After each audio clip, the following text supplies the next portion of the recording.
یہ وقت ہے حر بن یزید بننے کا۔ اگر آپ قافلہ حجاز والے حسین کی وہاں سے نہیں چلے ہیں مدینہ سے، تو حر تو بن سکتے ہیں آپ کے سامنے احادیث نبویہ، آج حسین آج بھی اتنا ہی مظلوم ہے جتنا کربلا میں مظلوم تھا، آج بھی اس کے اتنے ہی دشمن ہیں جتنے کربلا میں موجود تھے۔ اس وقت بھی کربلا کے اندر اتنی لمبی داڑھیوں والے موجود تھے، اس وقت بھی بڑے بڑے تسبیحاں پڑھنے والے اور امام موجود تھے، اس وقت بھی احادیث سنانے والے وہاں پر موجود تھے، ہر طرح کے لوگ اس وقت موجود تھے۔ تم کیا سمجھتے ہو یہ آج کی پیداوار ہیں؟ اس وقت بھی قال اللہ و قال رسول کہنے والے لوگ موجود تھے، ان کو بھی حدیثیں آتی تھیں، لیکن اس وقت بھی بصیرت گم تھی، آج بھی بصیرت گم ہے۔ اس وقت بھی دل کے اندر اندھیر تھا، آج بھی دل کے اندر اندھیر ہے۔ اس وقت بھی دل کے نہا خانے کے اوپر شیطان بیٹھا ہوا تھا، آج بھی دل کے اندر شیطان بیٹھا ہوا ہے۔ وہ چاہتا ہے کہ دین کو تم تک نہ آنے دے، تم کو دین کے بڑے بڑے ہیروز کو پہچان نہ کرنے دے، تمہیں ان کی معرفت سے دور رکھے کہ کہیں ان کے عمل کو دیکھتے ہوئے تم یہاں پر اپنے لیے کوئی انقلاب برپا نہ کر دو، زمین پر شریعت محمدی صلی اللہ علیہ وسلم نافذ نہ کر دو۔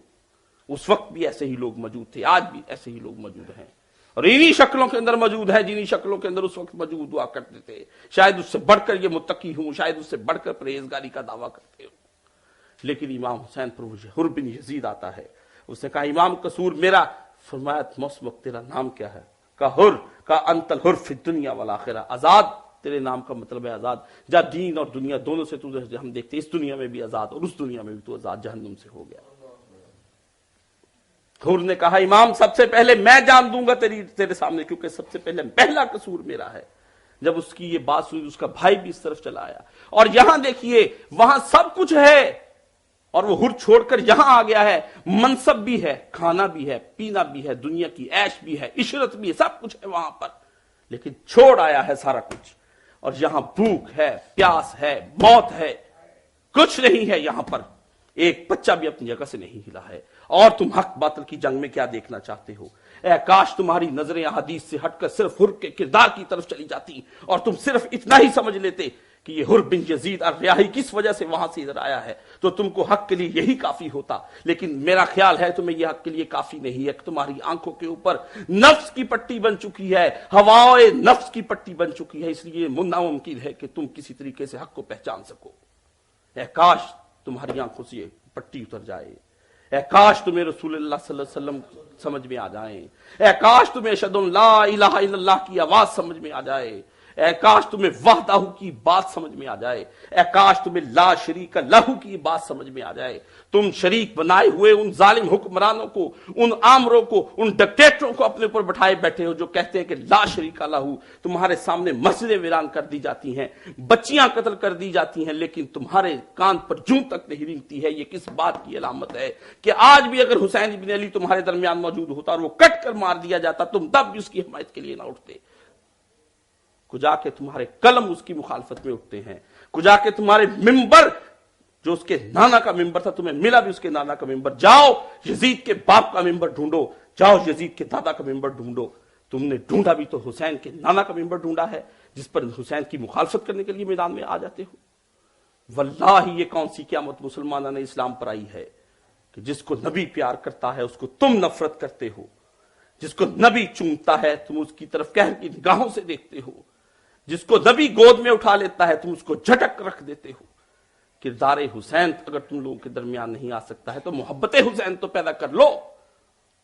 کیا محبت بھی کسی کو بتانے والی ہے؟ خاموش رہو اس محبت میں، لیکن تمہارے دلوں کے اندر جو بغض ہے چھپ چھپ کر سامنے آتا ہے، اور چھپ چھپ کر بھی سامنے آتا ہے، کبھی کسی کتاب کی شکل میں، کبھی کسی کتاب کی شکل میں سامنے آتا ہے۔ یہ کس قسم کا ہے؟ یہ عجیب رات آئی ہے امام حسین پر۔ سب سے پہلے آپ نے اپنے حر نے جان دی ہے وہاں پر، پھر امام حسین کے ساتھی کے کر کے بڑے ہیں، ایک سے ایک نے بڑھ کر جانے دی ہیں وہاں پر، ہر آدمی ایک رجز پڑتا ہوا وہاں پر جاتا ہے، ایک سے ایک آدمی وہاں پر یہ اپنے لیے شعر و شاعری کا انتخاب کرتا ہوا جاتا ہے۔ کوئی یہ کہتا ہے کہ کاش یہ نیزے نہ ہوتے، شیر ہوتے میں شیروں کے حوالے اپنے جسم کو کر دیتا۔ یہ رجز پڑتا ہوا یزیدی لشکر پر ٹوٹ پڑتا ہے اور خود مارا جاتا ہے، پھر دوسرا ساتھی اٹھتا ہے، پھر تیسرا ساتھی اٹھتا ہے، پھر امام حسین نے جب دیکھا کہ ساتھی ختم، تو اس وقت ان 18 نوجوانوں نے بنی ہاشم کو گھر سے نکالا ہے، جو اس وقت روئے زمین پر سب سے زیادہ متبرک اور پاک تھے، جو تمہارے نبی کے گھرانے سے تھے۔ ان 18 بچوں کو سامنے لے کر آتا ہے، یہ علی اکبر ہیں۔ جب وہ اپنے علی اکبر کو، اپنے بڑے بیٹے کو جنگ کے لیے بھیجتا ہے، اللہ میں اس علی اکبر کو تیری راہ میں بھیج رہا ہوں جو میرے نانا سے سب سے زیادہ مشابہت رکھتا تھا، جب نانا کو دیکھنے کو جی چاہا کرتا تھا تو میں علی اکبر کو دیکھ لیا کرتا تھا۔ آج اس کی لاش ہے، یہ جوان بیٹا ہے جس کو بھیج رہے ہیں۔ آپ جوان بیٹے کو رقص و سرور کی محفلوں میں بیچتے ہیں، حسین میدان کارزار میں بیچتا ہے۔ آپ جوان بیٹے کو یورپ کی یونیورسٹیوں میں الہاد سیکھنے کے لیے بیچتے ہیں، حسین کلمے کی حفاظت کے لیے بیچ رہا ہے۔ آپ سے یہ توفیق تو نہیں ہوتی ہے، لیکن میں کیا کہوں۔ اور پھر اس کے بعد جب علی اکبر وہاں پر